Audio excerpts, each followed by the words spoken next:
सभापति जी, हमने एक बहुत बड़ा कार्यक्रम लिया जिसकी विश्व में एक मॉडल के रूप में चर्चा हो रही है। एस्पिरेशनल डिस्ट्रिक्ट की जो सफलता है ना, उसमें 80% भूमिका मेरे राज्यों के सहयोग की है। राज्यों ने जो सहयोग किया, उन्होंने एस्पिरेशनल डिस्ट्रिक्ट की मेरी भावना को समझा। आज इस एस्पिरेशनल डिस्ट्रिक्ट को आगे बढ़ाने के लिए 80% ताकत राज्यों से मिल रही है, डिस्ट्रिक्ट लेवल के अफसरों से मिल रही है। और जो राज्य की औसत में भी आखिरी पायदान पे खड़े थे, वो आज नेशनल एवरेज के साथ कंपटीशन करने लगे।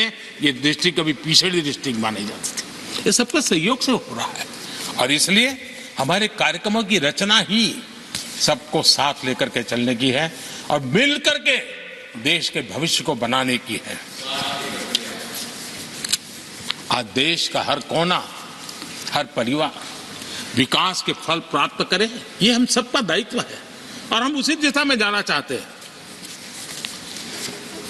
हम हर राज्य को उसका पूरा हक भी देना चाहते हैं, लेकिन मैं आज एक अहम मुद्दे पर मेरी पीड़ा व्यक्त करना चाहूंगा। आदरणीय सभापति जी,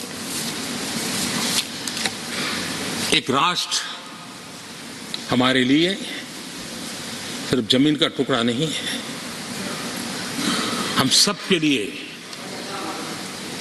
एक इकाई ऐसी है जो प्रेरणा देने वाली इकाई है। जैसे शरीर होता है, शरीर में जैसे अंगांगी भाव होता है, अगर पैर में कांटा लगे तो पैर ये नहीं कहता है, हाथ कभी नहीं सोचता है कि मुझे क्या, पैर को कांटा लगा है, पैर पैर का काम करेगा। पल भर में हाथ पैर के पास पहुंच जाता है, कांटा निकालता है। कांटा पैर को लगता है, आंख ये नहीं कहती कि आंसू मैं क्यों बहाऊं, आंसू आंख से निकलते हैं। हिंदुस्तान के किसी भी कोने में दर्द हो तो पीड़ा सबको होनी चाहिए। अगर देश का एक कोना, अगर शरीर का एक अंग अगर काम नहीं करता है तो पूरा शरीर अपंग माना जाता है। शरीर जिस प्रकार से, अगर देश का भी कोई कोना, देश का कोई क्षेत्र विकास से वंचित रह जाएगा तो देश विकसित नहीं हो सकता है। और इसलिए हमें भारत को एक अंगांगी भाव से देखना होना चाहिए, उसको टुकड़ों में नहीं देखना चाहिए। जिस प्रकार से हिंदी और भाषा बोली जा रही है, देश को तोड़ने के लिए, राजनीतिक स्वार्थ के लिए नए नैरेटिव गढ़े जा रहे हैं। एक पूरी सरकार मैदान में उतर करके भाषा गढ़ रही है। इससे बड़ा देश का दुर्भाग्य क्या हो सकता है? आप मुझे बताइए, झारखंड का कोई आदिवासी बच्चा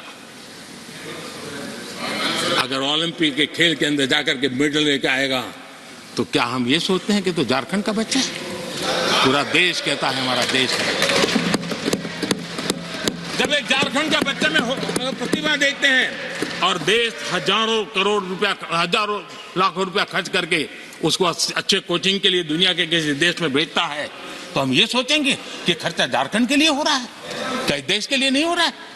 हम क्या करने लगे हैं, क्या भाषा बोलने लगे? इस देश का गौरव, हमारे यहाँ वैक्सीन, देश के करोड़ों लोगों को वैक्सीन का, हम ये कहेंगे वैक्सीन तो उस कोने में बनी थी इसलिए हक उनका है, देश को नहीं मिल सकती? कैसा सोच सकते हैं? क्या वैक्सीन उस शहर में बनी थी इसलिए देश के और भागों को उसका लाभ नहीं मिलेगा? ये सोचेंगे क्या? क्या सोच बन गई है? और एक राष्ट्रीय दल के अंदर से ऐसे विचार है, ये बहुत बहुत दुखद की बात है।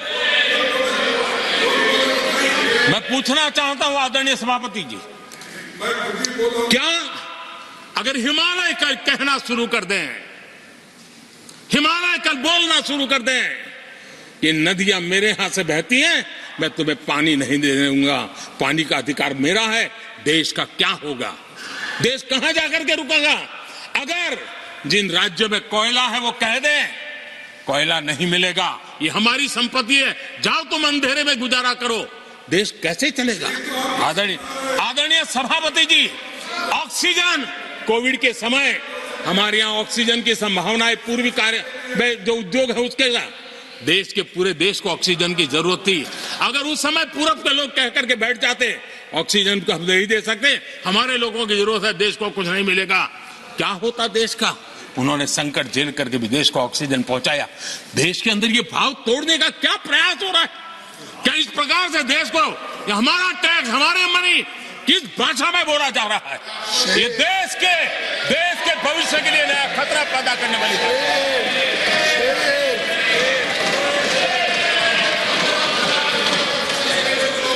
देश को तोड़ने के लिए नए नए नैरेटिव खोजना बंद कर दीजिए। देश को आगे बढ़ना है, देश को एक साथ लेकर के चलने का प्रयास कीजिए। आदरणीय सभापति जी, पिछले 10 वर्ष नीति और निर्माण के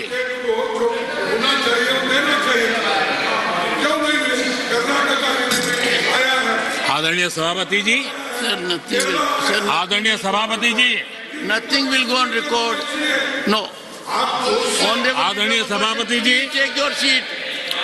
नीति और निर्माण, This conduct doesn't suit your ये position. नए भारत की नई दिशा दिखाने के लिए Please take your seat. जो दिशा हमने पकड़ी, Please take your seat. Sir. जो निर्माण कार्य हमने लिए हैं, बीते 1 दशक में हमारा पूरा फोकस बेसिक सुविधाएं जरूर मिले, उस पर हमारा ध्यान केंद्रित रहा है। आदरणीय सभापति जी, हर परिवार का जीवन स्तर ऊपर उठे, उसके जीवन में ईज ऑफ लिविंग बढ़े। अब समय की मांग है, उसकी क्वालिटी ऑफ लाइफ में हम कैसे सुधार लाए। हम आने वाले दिनों में हमारी पूरी शक्ति, पूरा सामर्थ्य ईज ऑफ लिविंग से एक कदम आगे बढ़ करके क्वालिटी ऑफ लाइफ की तरफ हम बढ़ाना चाहते हैं। हम उसके लिए जाएंगे। आदरणीय सभापति जी, आने वाले 5 वर्ष न्यू मिडिल क्लास, जो गरीबी से निकल करके बाहर आए हैं, ऐसे न्यू मिडिल क्लास को नई ऊंचाई और सशक्त बनाने के लिए हम अनेक विध कार्य पहुंचाने के लिए पूरा प्रयास करेंगे। और इसलिए हमने सामाजिक न्याय का जो मोदी कवच दिया है ना, उस मोदी कवच को और मजबूत बनाए और ताकत देने वाले हैं।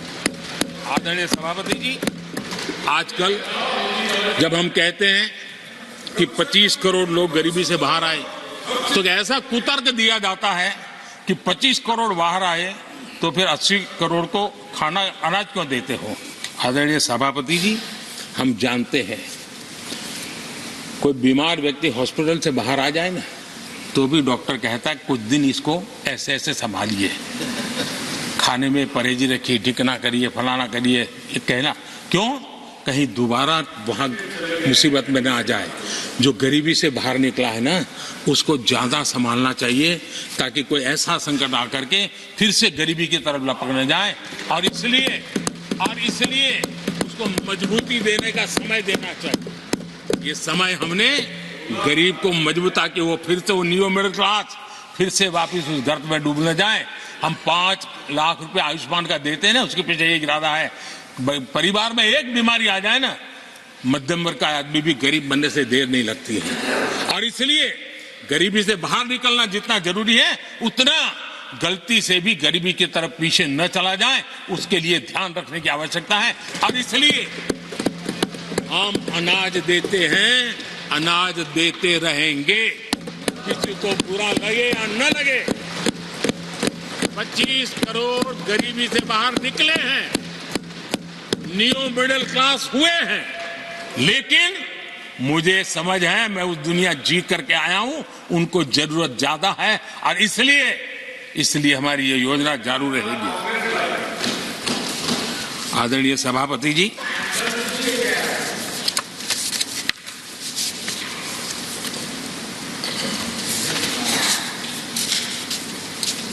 देश जानता है आदरणीय सभापति जी, और इसीलिए मैंने गारंटी दी है। मेरी गारंटी है, गरीबों के 5 लाख रुपए तक की इलाज की सुविधा आगे भी मिलती रहे।